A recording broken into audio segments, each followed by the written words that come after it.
నమస్తే వీటెన్ టీవీ న్యూస్కి స్వాగతం. సైదాపూర్ మండలంలో బీఆర్ఎస్ మండల పార్టీ అధ్యక్షులు సోమారపు రాజయ్య ఆధ్వర్యంలో ముఖ్య కార్యకర్తల సమావేశం నిర్వహించారు.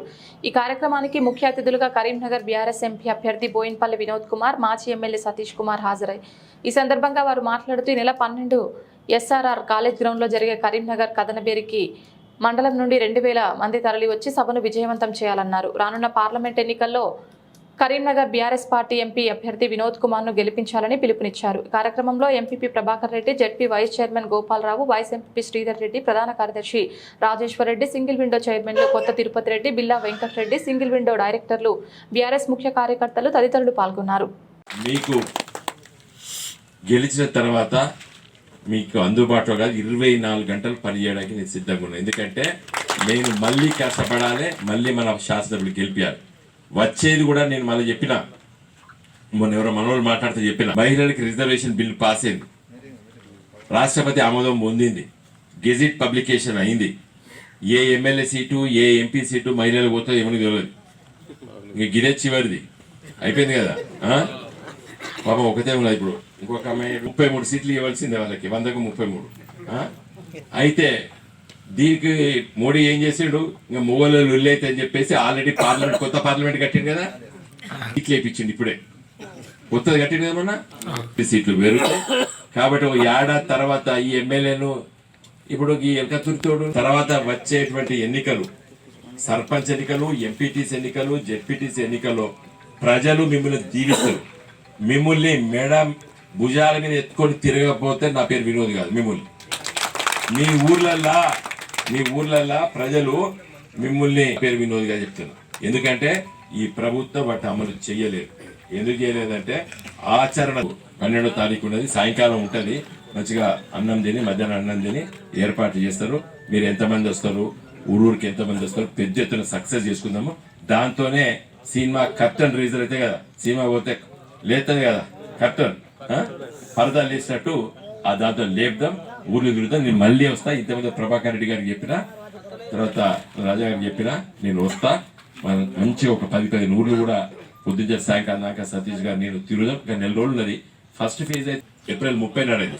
ఏప్రిల్ 30 అయితే మన నాయకత్వాన రాజ్యాంగ సభలో వారి నాయకత్వాన్ని రచించుకున్నాం.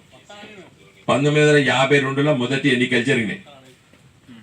అంబేద్కర్ గారు బాంబే సౌత్ ఎంపీ దగ్గర పోటీ చేస్తే ఓడిపోయాడు. ఈ దేశానికి రాజ్యాంగం రాసినోనే ఓడగొట్టారు ఈ దేశ ప్రజలు. కేసీఆర్ ఎంత అర్థమైందండి. ఆయన ఎప్పుడు కూడా తప్పు పట్టద్దు.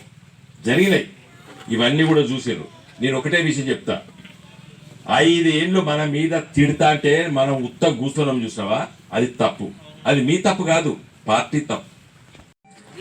12వ తారీఖు రోజు గౌరవ మాజీ ముఖ్యమంత్రి, తొలి ముఖ్యమంత్రి గారు కేసీఆర్ గారు, మన అధ్యక్షుల వారు కరీంనగర్లో కథనబేరి మొదలు ప్రారంభమవుతుందో కరీంనగర్ నుంచి చేస్తారు. కాబట్టి కరీంనగర్లో మీటింగ్ పెడుతున్నారు. సాయంత్రం 4 గంటలుగా ఎస్ఆర్ఆర్ కాలేజీలో మండలానికి పెద్ద టార్గెట్ అవసరం లేకుండా కేవలం 2000 మంది మాత్రమే రావాలని చెప్పి చెప్తున్నాం. దాని ప్రకారంగా మరి మీరు వెహికల్స్ కానీ ఇంకేదైనా కానీ మీ టీం వర్క్ ఉందో ఆల్రెడీ ఒక టీం ఉంది కదా మీకు. కొత్త తిరుపతి రెడ్డి గారు, తర్వాత ప్రభాకర్ అన్న, రాజయ్య, బిల్లా వెంకటరెడ్డి గారు, కొంచెం నేను మాట్లాడుతున్నాం. బిల్లా వెంకటరెడ్డి గారు ఇంకా కొంతమంది మన టీమ్స్ అందరు కూర్చొని, మీరు మన శ్రీధరు, ఇంకా పెద్ద మనుషులు కొంతమంది అందరు కూర్చొని ఏ గ్రామాల నుంచి ఎంతమంది వస్తారు, ఎన్ని వెహికల్స్ కావాలి అని చెప్పి కనుక ఒక లెక్క ఇచ్చేది ఉంటే మరి ఆ ప్రకారంగా మనం పోయి రావచ్చు అని చెప్పి తెలియజేసుకుంటూ, మరి ఒకటి మాత్రం గ్యారంటీ ఏంటంటే ఏదో వచ్చినందుకు కూలి ఇచ్చుడు పాడు కాకుండా రేపు ఇంతకుముందే కేటీఆర్ గారు ఇక్కడికి వచ్చే ముందే మనకు ఆదేశం రావడం జరిగింది. మరి ఇప్పుడు ఎల్ఆర్ఎస్ అంటే ల్యాండ్ రెగ్యులేషన్ కి అప్పుడు కాంగ్రెస్ పార్టీ వాళ్ళు ఎల్ఆర్ఎస్కి మీరు ఛార్జ్ చేస్తారా, ఫ్రీగా ఇవ్వాలి, ₹1 కూడా తీసుకోకుండా మీరు పెట్టినరు, నిజంగా రక్తం పీలుస్తున్నారు వాళ్ళు. మరి దానికి మనం ధారణ చేయవలసిన అవసరం మనకు ఉన్నది. వాటి రేపు హుస్నాబాద్ టౌన్లో కూడా మరి అందరు కాకపోయినా కొంతమంది నాయకులు, ముఖ్యమైన నాయకులు అందరూ కూడా మరి హుస్నాబాద్ టౌన్కి నేను మళ్ళీ సమయం మెసేజ్లో పెడతాం. దాని ప్రకారంగా వచ్చి 1 గంటన్నర మనం ధర్నా చేసుకొని మళ్ళీ మనం ప్రోగ్రామ్ చేసుకుంటామని చెప్పి తెలియజేసుకుంటూ, నిజంగానే సైదాపూర్ వెనకపల్లి సైదాపురం లేకపోతే ఇప్పుడు చెప్పగానే మీటింగ్ నిన్న సాయంత్రం చెప్పిన, నేను సాయంత్రం 6 గంటగా చెప్పిన, అయినా కానీ అందరు కూడా స్వచ్ఛమైన కార్యకర్తలు అందరూ కూడా ఈ ప్రోగ్రాంకి వచ్చి ఇంత ఘన విజయం చేసినందుకు ప్రతి ఒక్కరు కూడా పేరు పేరున హృదయపూర్వక ధన్యవాదాలు తెలియజేసుకుంటూ